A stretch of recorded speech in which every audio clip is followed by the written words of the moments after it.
Good evening everyone, कैसे हैं आप सब लोग।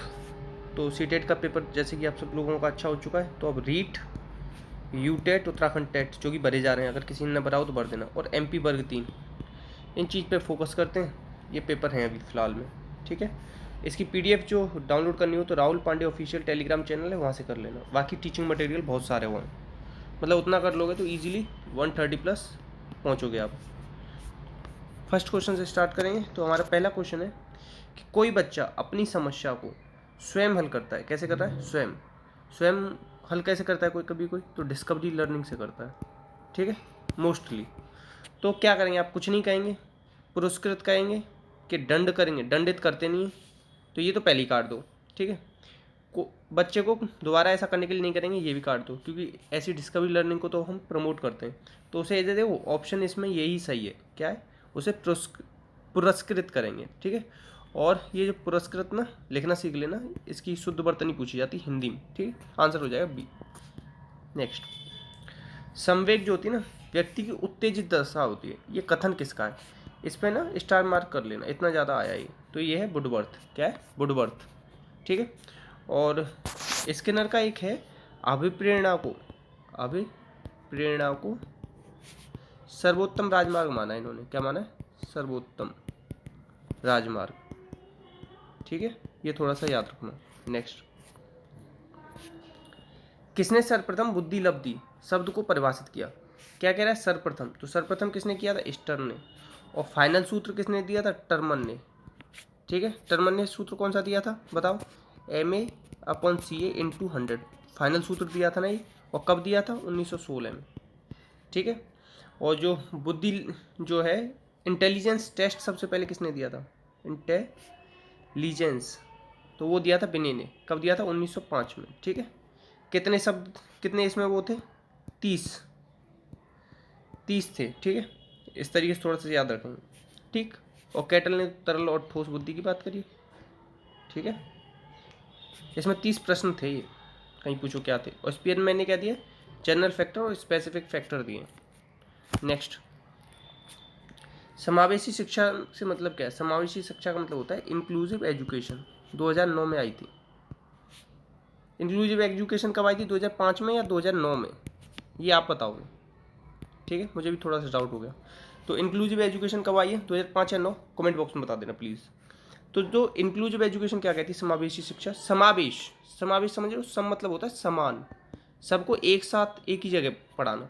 तो सामान्य और अधिगम अक्षमता वाले शिक्षार्थियों को एक ही जगह पढ़ाना, ये है समावेशी शिक्षा, ठीक है, याद रखना।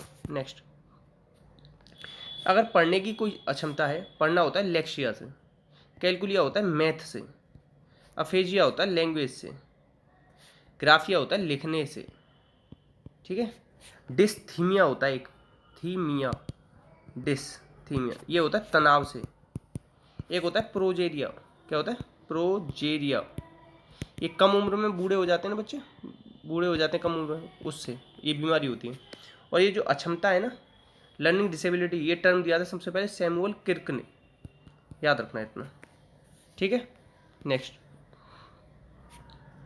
विकास की सबसे जटिल अवस्था, जटिल अवस्था को क्या कहते हैं? तनाव और तूफान का काल, तनाव एंड तूफान का काल। किसने कहा है? स्टेनले हॉल ने। क्या किताब की नाम है इनकी का? एडोलसेंस, एडोलसेंस नाम है इनकी किताब का। तो ये कौन सा है? किशोरावस्था, ठीक है, याद रखना। किशोरावस्था कहाँ से कहाँ तक होती है? 12 से 18। अगर कोई पूछ ले टीन एज कितनी होती है, तो टीन एज होती है 13 से 19 तक, इसे टीन एज कहते हैं, ठीक है, याद रखना ये भी। क्यों 13 आता है ना, ऐसे याद करना। और 19, फिर उसके बाद टीन किसी में नहीं आता। नेक्स्ट, प्याजे, प्याजे याद आते ही आपको क्या याद आना चाहिए? कहाँ के थे? स्विट्जरलैंड के थे, ठीक है। 4 से 12 वर्ष के बच्चों में प्रयोग किए। 4 अवस्थाएं बताई दिमाग की, संज्ञानात्मक, ठीक है। और 3 अपने ही बच्चों पर प्रयोग किया। तो इनके अनुसार तार्किकता का अभाव किस आयु तक रहता है? क्या कह रहा है? तर्क किस आयु तक नहीं आता है? तो देखो, इनकी पहली स्टेज है इंद्रिय गामक, वो होती है जन्म से 2, फिर है पूर्व संक्रियात्मक 2 से 7, फिर है 7 से 11 मूर्त। अब देखो, यहाँ से आना स्टार्ट होता है तार्किकता का, तो कहाँ तक अभाव रहता है? 7 वर्ष तक अभाव रहता है बच्चे में, ठीक है, याद रखना। तर्क कहाँ से स्टार्ट होता है बच्चे में? 7 से 11 वर्ष में, ठीक है। और अमूर्त तर्क पूछ ले, अमूर्त तर्क होता है 11 से 15 वाली अवस्था में। सब याद रखना है आपको। नेक्स्ट, बाल केंद्रित शिक्षा में कौन सा सिद्धांत समाहित नहीं है? क्रियाशीलता पे जोर देते हैं, निर्माण पे देते हैं, रुचि पे देते हैं। अनिश्चित उद्देश्य का कोई भी सिद्धांत ऐसा नहीं है। नेक्स्ट, विकलांग बच्चों के लिए कौन सी शिक्षा हेतु, विकलांग बच्चों के लिए शिक्षा हेतु कौन सा माध्यम होता है? समावेशी, मैंने बताया था ना ऊपर, ठीक है। तो कौन सा होता है? इंक्लूसिव एजुकेशन, इंक्लूसिव, ठीक। नेक्स्ट, संवेग और संज्ञान। संवेग होता है जिसके बारे में मैकडूगल ने बात करी, 14 संवेग बताएं। संज्ञान आपका माइंड है। अगर आपको मतलब ऐसे समझो, अभी अगर आप उदास हो तो पढ़ने में मन लगेगा? नहीं लगेगा। अगर आप अभी खुश हो और कोई आपको थोड़ा प्रोत्साहन दे दिया जाए तो आपका मन लगेगा। तो ये क्या होते हैं? एक दूसरे से सन्निकट होते हैं या सन्निहित होते हैं, ठीक है। अलग होते नहीं, स्वतंत्र होते नहीं। केवल एक ऐसा इंसान है जिसने कहा है कि ये दोनों अलग अलग होते हैं। अगर आप में से किसी को नाम पता हो उसका तो बताना, नहीं तो कमेंट बॉक्स में पूछना, मैं बताऊंगा। नेक्स्ट, नए पर्यावरण की प्रतिक्रिया में नए व्यवहार को सीखने पर दृष्टिकोण केंद्रित है। देखो, व्यवहार शब्द आ रहे हैं तो ये रहा व्यवहार, तो ये व्यवहारवादी लगा दो। व्यवहार शब्द जो है, व्यवहार शब्द, ये सबसे पहले दिया था मैकडूगल ने, और व्यवहारवाद ये दिया था वॉटसन ने, ठीक है। वॉटसन का बेटे का नाम क्या था? अल्बर्ट, इस पर प्रयोग किए थे, ठीक है। इतना याद रख लेंगे। नेक्स्ट, इसमें से कौन सी जो है क्लास है ना, प्रेरणा शिक्षण का संकेत माना जाता है? ऐसा मतलब कौन सी क्लास होगी जो प्रेरणा है? अच्छी क्लास कौन सी? कम उपस्थिति नहीं, उपचारात्मक हो सकती है, कक्षा में चुप्पी कभी नहीं, और सबसे बेस्ट क्लास होती है जहाँ छात्र ना प्रश्न पूछते हैं। अगर प्रश्न पूछेगा ना छात्र तो इसका मतलब है उसे समझ में आ रहा है, उसे इंटरेस्ट आ रहा है, तो आंसर हो जाएगा डी। अच्छी लग रही है क्लास तो प्लीज़ शेयर कर देना ना। नेक्स्ट, ये बताना कि इसमें से कौन सा अधिगम के बारे में सही है। तो देखो, इस क्वेश्चन को ना आप अकॉर्डिंग टू ऑप्शन के हिसाब से करोगे, आपको इसमें ऑप्शन ही अजीब दे रखे हैं, ठीक है। अधिगम सतत प्रक्रिया, सही बात है। अधिगम अनुभवों का संग्रह, सही बात है। अधिगम सामाजिक विकास से प्रभावित नहीं होता, तो ये गलत बात है। सामाजिक विकास से प्रभावित होता है, तो पहले तो बी काट दो, इसमें बी है काट दो, इसमें है काट दो।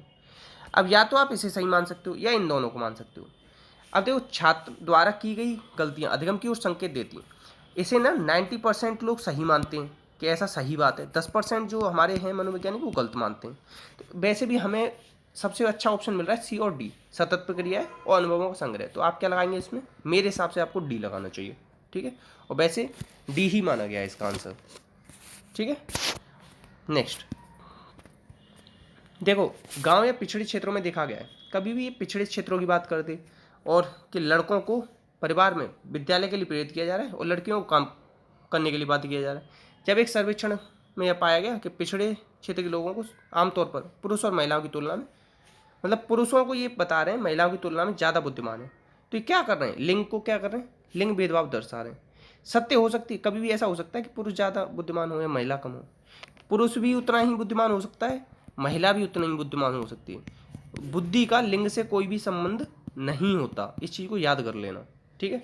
तो लिंग भेदभाव दर्शा रहे हैं सब लोग, ठीक है।